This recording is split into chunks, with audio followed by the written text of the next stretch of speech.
इस दिन का मुझे कब से इंतजार था लिपिका। अब हम दोनों को एक होने से कोई नहीं रोक सकता।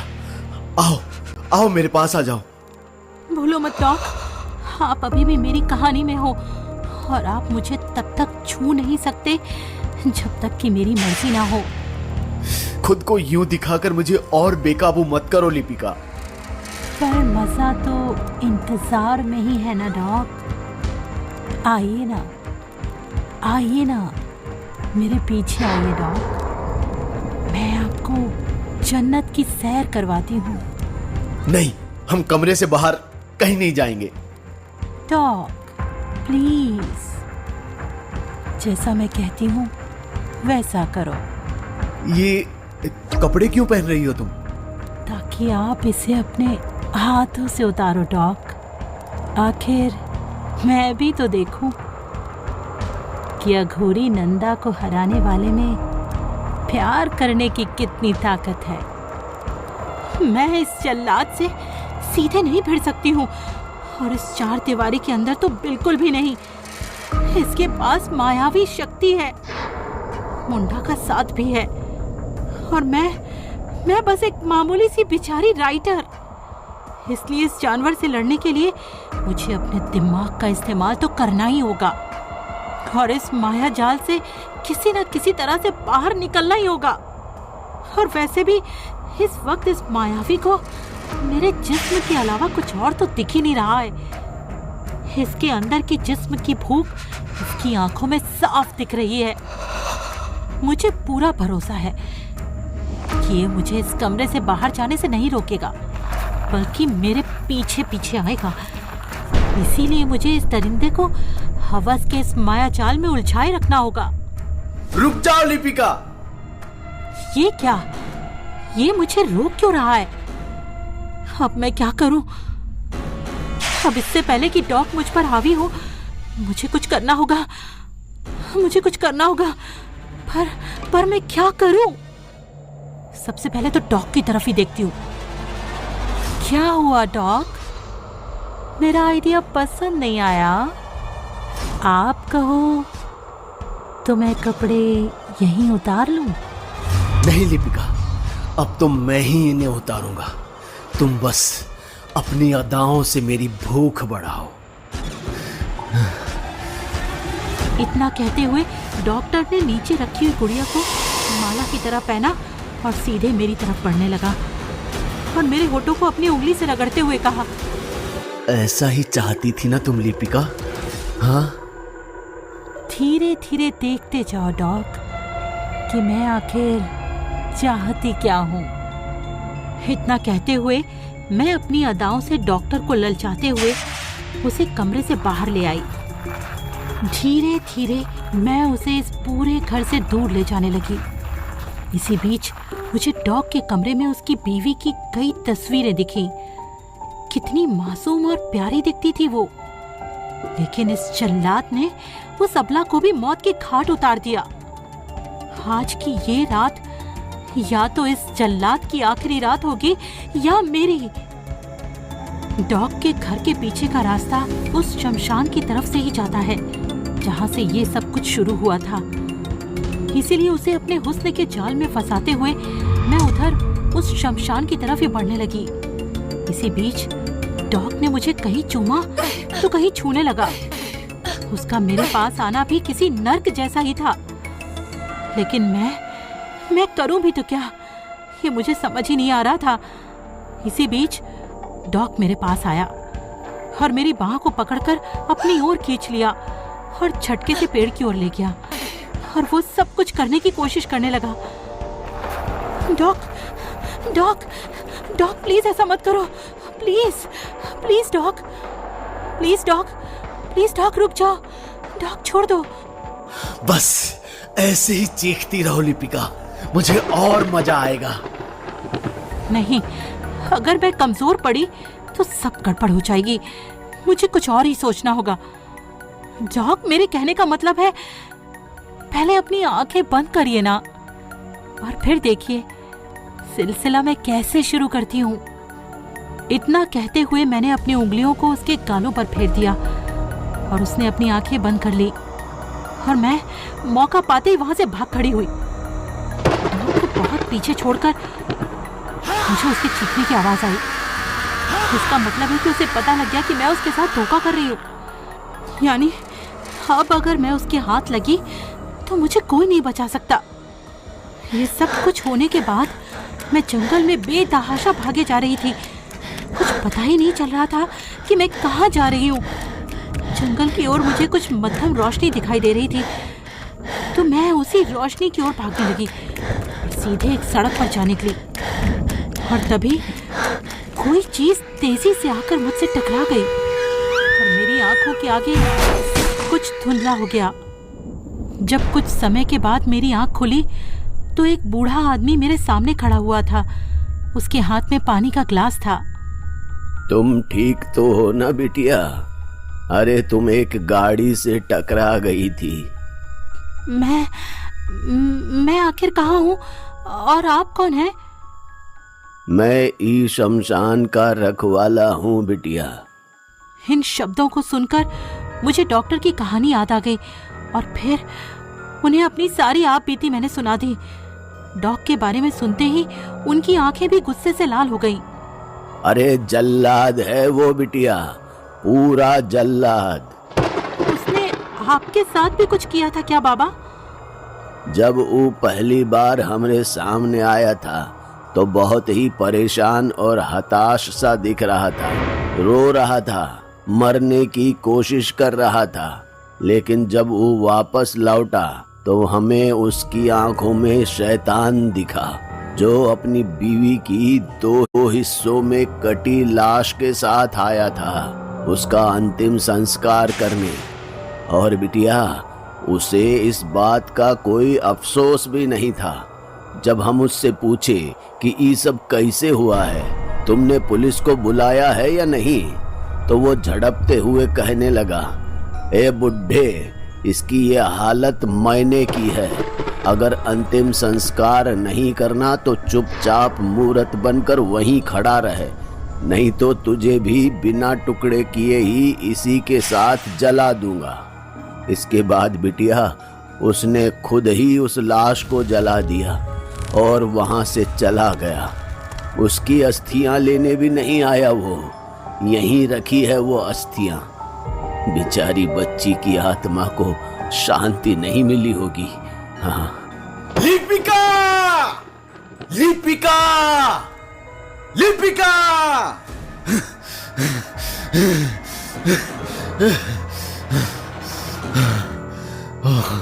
तुम नहीं जा सकती लिपिका, मुझे छोड़कर नहीं जा सकती।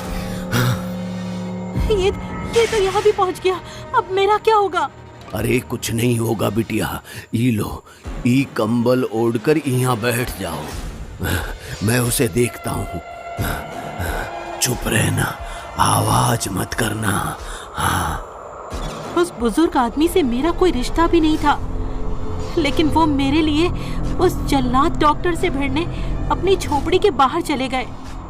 मैं साफ साफ सुन सकती थी कि डॉग को ऐसा लग रहा था कि मैं अंदर ही हूँ, और बूढ़े बाबा उससे लगातार कह रहे थे कि अंदर उनकी बेटी है।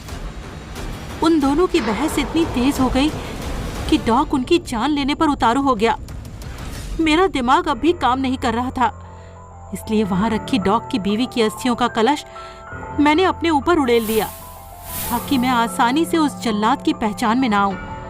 और फिर मैं कंबल ओढ़कर बाहर निकल, एक नजर डॉक्टर की तरफ देखते हुए जंगल में उसी ओर भाग निकली जिधर उस रात डॉक्टर भागा जा रहा था। मेरा ऐसा करते ही डॉग ने उस बूढ़े आदमी को छोड़ दिया और मेरी ओर बढ़ने लगा। मैं बेतहाशा जंगल की ओर भागने लगी। हर तरफ घनघोर अंधेरा था। उस अंधेरे में मैं पेड़ के पीछे छिप गई और डॉग मुझे ढूंढे जा रहा था। लिपिका, तुम मुझसे बच नहीं सकती, मुझे पता है लिपिका, तुम यहीं कहीं हो। कब तक बचोगी मुझसे, कब तक? पसीने से तरबतर मैं एक बड़े से पेड़ के पीछे खड़ी हुई थी। मेरी सांसें भी फूल रही थी। मुझे बहुत डर भी लग रहा था कि अगर अब डॉक्टर मेरे सामने आया तो मैं भागने की हालत में भी नहीं रहूंगी। डॉग इस वक्त मेरी आंखों के सामने ही था, जो पागलों की तरह मुझे ढूंढ रहा था। जैसे ही उसकी नजर मेरी तरफ हुई, मैं वापस से पेड़ के पीछे छिप गई। लेकिन ये क्या, जब मैंने वापस उसकी ओर देखा तो वो कहीं था ही नहीं। कहीं वो मेरे साथ कोई खेल तो नहीं खेल रहा। मैं ये सब सोच ही रही थी कि तभी धीमे से मेरे कान में आवाज आई, लिपिका, ओ लिपिका।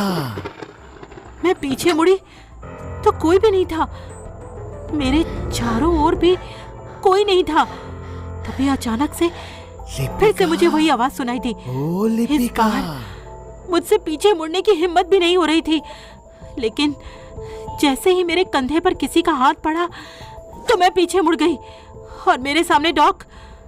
डर से मेरी चीख ही निकल गई, पर इस बार खुश होने की जगह वो मुझे देखकर डर गया।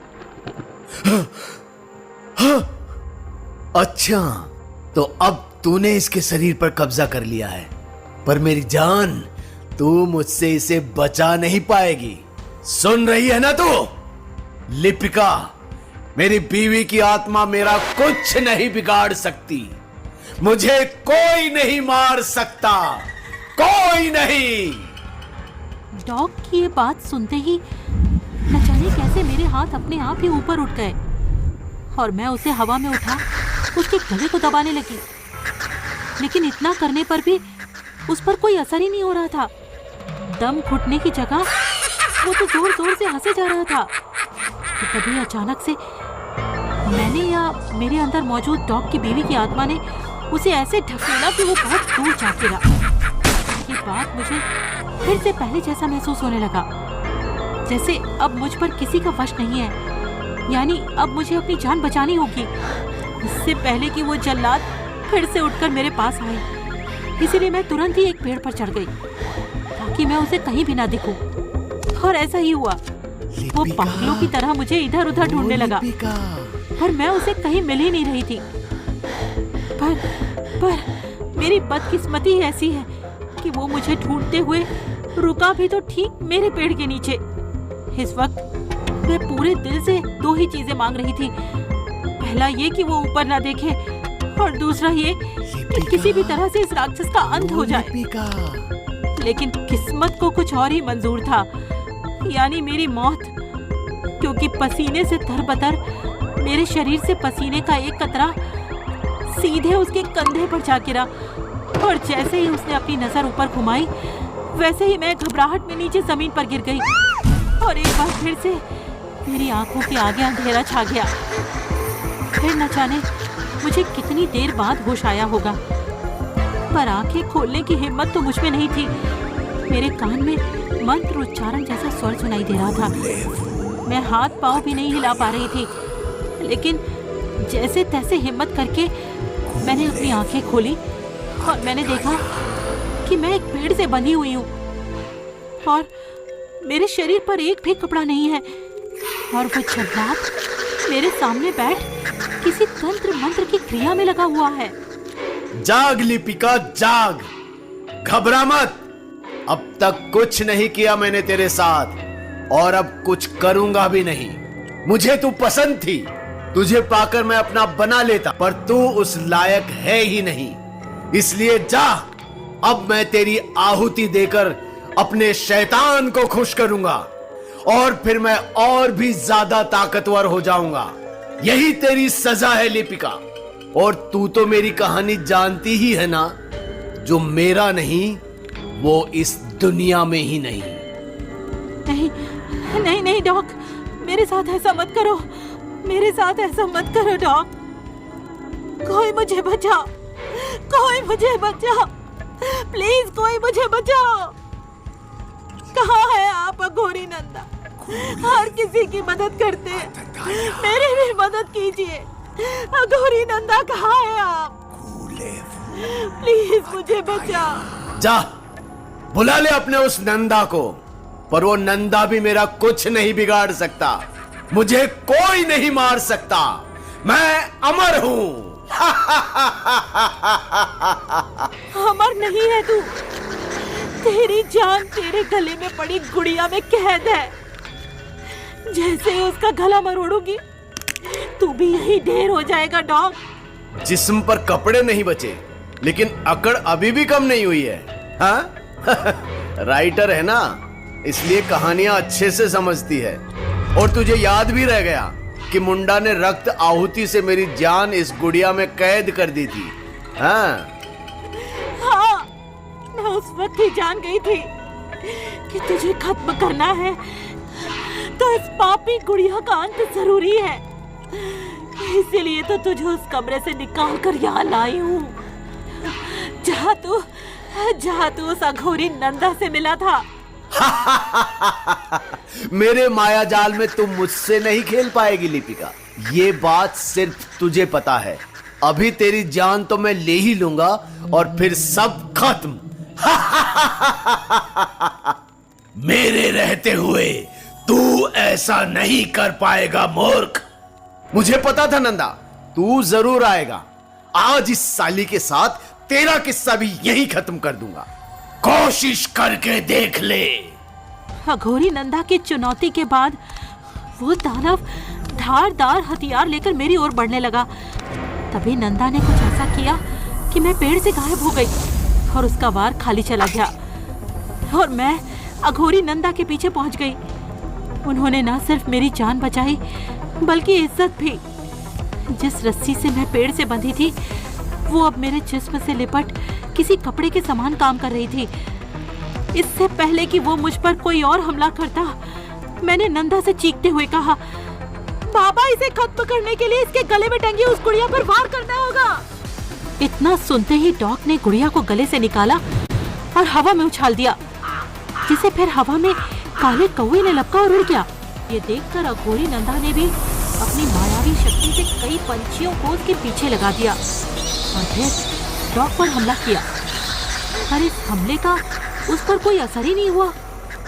अघोरी नंदा समझ गए कि उनके हमले का उस पर कोई भी असर नहीं होगा और वो वही ध्यान में बैठ गए।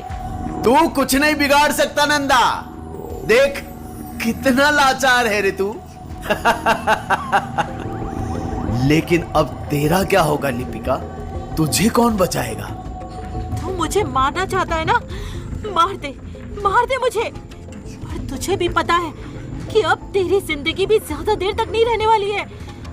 अघोरी नंदा यहाँ बैठे तेरी ही मौत लिख रहे हैं। तो पहले इसका ही सिर धड़ से अलग करता हूँ। डॉक्टर हथियार लेकर अघोरी नंदा पर वार करने ही वाला था कि मैंने उसे धक्का दे दिया और फिर हथियार लेकर वो तेजी से मेरी तरफ बढ़ा और चीखते हुए मुझ पर हमला किया। लेकिन इससे पहले कि वो हथियार मेरे गले को छू भी पाता, डॉक्टर का हाथ ही उसके शरीर से अलग हो गया और वो चीखने लगा।